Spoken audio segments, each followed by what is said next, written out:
Joining us now for analysis on the Ukraine-Russia ceasefire deal is Kervin, former lead ISR coordinator for the U.S. Army, and as well as the host of This Week Explained podcast.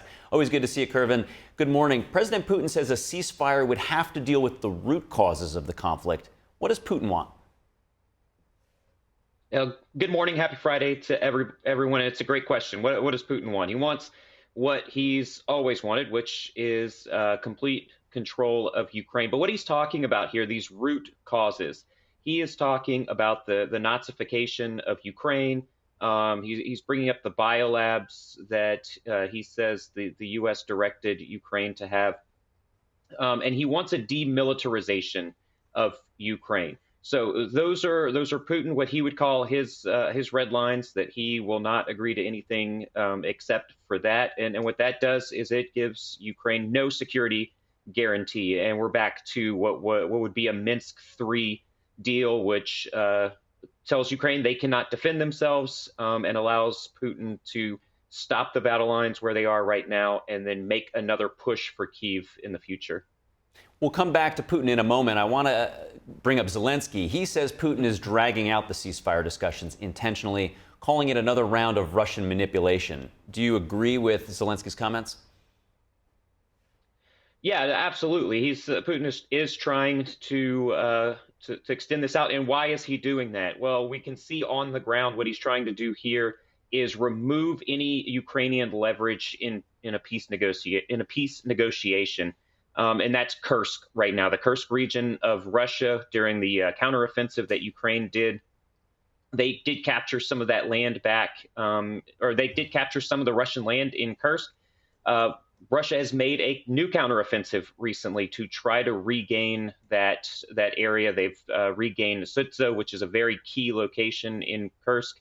And I think what Putin is doing right now, or my assessment to what Putin is doing right now, is dragging out the negotiations so that Russia removes enough leverage from Ukraine so that Russia can come to the table with all the leverage, and Ukraine has to just then agree and capitulate to everything that Putin wants.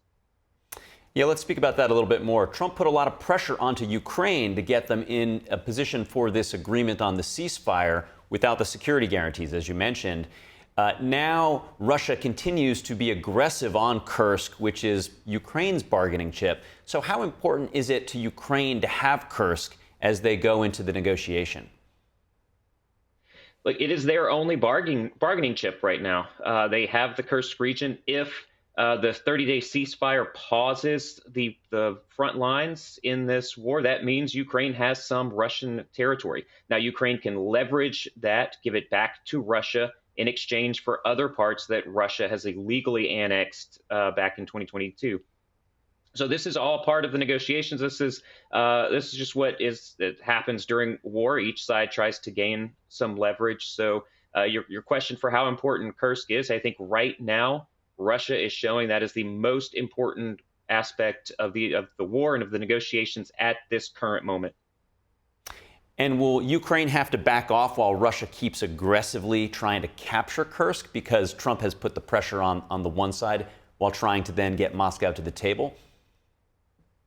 No, I don't think so, because the U.S. has started their intelligence sharing again. They have started to bring munitions back into Ukraine and restarting that aid into Ukraine. And I think Trump is behind the scenes telling Ukraine that if Russia is going to continue to be aggressive, that they can defend themselves and they can hold their ground. So there's not going to be any pullback right now unless those negotiations talk about removing Ukrainian troops from the Kursk region.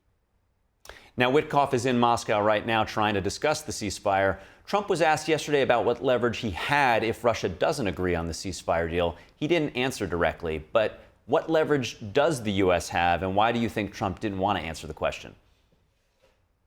Well, I mean, obviously, Trump's a very savvy businessman. You don't want to put all your cards out on the table, as any poker player would tell you. You don't want to show your bluff. So he doesn't want, and I'm not saying that Trump is bluffing here. What he has is things that he knows and that Witkoff knows that they will accept and won't accept, and the leverage they can put on Putin. And what's that leverage? It is ramping up the aid again for Ukraine, not just providing what they're providing right now, but actually ramping up that aid. Also adding more sanctions onto Russia. Look at it already. Putin has stopped, or I'm sorry, President Trump has stopped Europe from sort of sidetracking purchases of Russian energy. So that is going to put such a strain on the Russian economy. And I think that's part of the leverage that Trump has here. There's a lot that he can do to get Putin to the negotiating table. And in that respect, how key is a Trump-Putin face-to-face meeting in the peace process? Yeah, it's very important, and we got to stop having these discussions about is Trump a Russian plant or not. Seeing Trump's actions to me is obviously not. He is just a negotiator, and he says he wants to see peace. And so he had a face-to-face with Zelensky. We saw how that went publicly. I do think he and Putin need to have a face-to-face, and Trump needs to explain to him that there are consequences if he continues this war. And Kervin, as we finish up, what are the key points of negotiation? You had already mentioned Kursk. What else is really important in the bargaining chips to get this deal done? Yeah, it's going to be the security guarantees. So we know Putin's not going to accept any NATO guarantees for Ukraine, but can Ukraine put in a sort of an Article 5 light agreement into the negotiation?